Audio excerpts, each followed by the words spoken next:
Yang merasa petugas turun. Mau polisi, mau tentara, mau apa itu turun. Ada bom.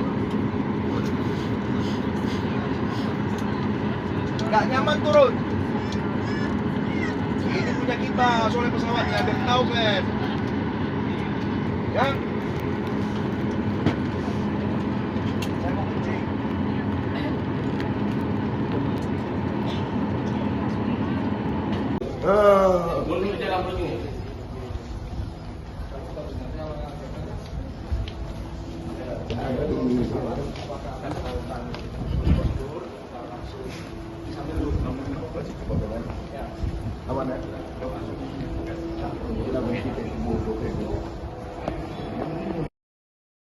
Seorang laki-laki usia 42 tahun, inisial H, yang beralamat di Kota Pematang Siantar, Provinsi Sumatera Utara. Jadi kami sampaikan rekan-rekan media bahwa kronologis yang bersangkutan itu adalah penerbangan dari Merauke,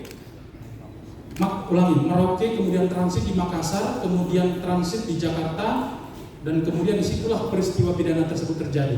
Nanti mungkin dari teman-teman lainnya akan menyampaikan kronologis lebih lengkapnya. Polresta Bandara Soekarno-Hatta resmi menetapkan seorang penumpang berinisial H yang mengancam membawa bom dalam pesawat Lion Air pada Sabtu 2 Agustus 2025 lalu. Hal tersebut dilakukan usai beredarnya video seorang penumpang meneriakkan kata-kata membawa bom di berbagai platform sosial media yang berdurasi 2 menit 14 detik. Kapolresta Bandara Soekarno-Hatta Kombes Polisi Ronald FC Sipayung mengatakan, tersangka bernama Herman tersebut dijerat Undang-Undang Nomor 1 Tahun 2009 tentang penerbangan. Hal ini dijelaskan Ronald kepada awak media pada Senin 4 Agustus 2025.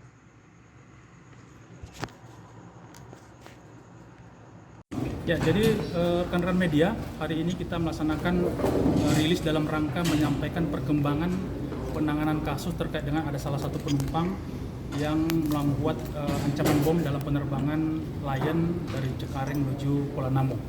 Jadi seperti yang tadi kita sampaikan, penyidikan ini adalah gabungan antara penyidik Polri dengan PPNS, dalam hal ini adalah Direktorat Jenderal Perhubungan Udara.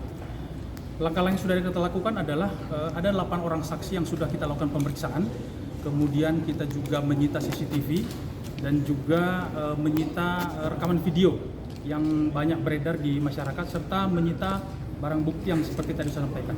Sehingga berdasarkan hasil pemeriksaan dan pengumpulan alat bukti, maka terhadap penumpang dengan inisial H usia 42 tahun dengan alamat di Pematang Siantar, hari ini kita tetapkan sebagai tersangka atas persangkaan pasal Undang-Undang Nomor 1 Tahun 2009 tentang penerbangan, di mana dalam pasal 437 disebutkan bahwa setiap orang dilarang untuk melakukan ancaman yang dapat membahayakan keselamatan penerbangan udara.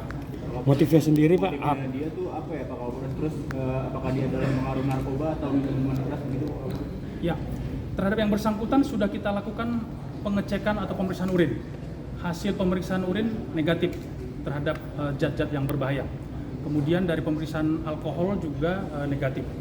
Nah, kemudian perlu kami sampaikan dari hasil pemeriksaan terhadap tersangka H ini, memang penerbangan yang bersangkutan ini dilakukan sehari penuh sejak dari pagi, tepatnya penerbangan dari Merauke connecting flight, tujuan akhirnya adalah Kuala Namu Medan, transit di Makassar, kemudian transit di Jakarta untuk melakukan penerbangan ke Medan.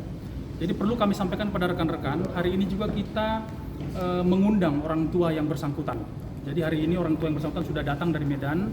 Kemarin kita sudah melakukan komunikasi, ada informasi-informasi yang disampaikan oleh orang tua kepada kita. Tetapi proses pemeriksaan terus berlanjut.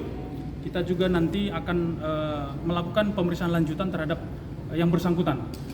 Tadi dalam rekaman yang rekan-rekan lihat, kami dari penyidik dari Polres dan PPNS itu melakukan komunikasi terhadap yang bersangkutan.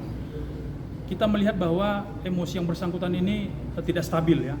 Kadang-kadang ada yang pertanyaan yang bisa dijawab, tapi banyak juga pertanyaan yang belum nyambung dengan apa yang kita sampaikan, dan ini tentu menjadi tindak lanjut yang akan kita lakukan berkaitan dengan aspek kejiwaan dari yang bersangkutan. Namun demikian, bahwa per hari ini terhadap H ini sudah kita tetapkan sebagai tersangka, dan keterangan-keterangan yang disampaikan oleh bersangkutan sudah kita tuangkan dalam BAP.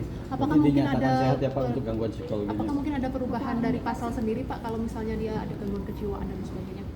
Saya rasa untuk proses pemeriksaan tetap berjalan seperti biasanya dan SOP dalam penanganan perkara penyelidikan tindak pidana berdasarkan bukti permulaan yang cukup dan alat bukti, maka terhadap yang bersangkutan tetap kita proses dan kita tangani sesuai dengan aturan dan ketentuan yang berlaku. Tetapi informasi yang disampaikan oleh keluarga tentu ini menjadi pegangan bagi kita untuk melakukan tindak lanjut kepada yang bersangkutan. Awalnya sendiri Jangan lupa subscribe ya.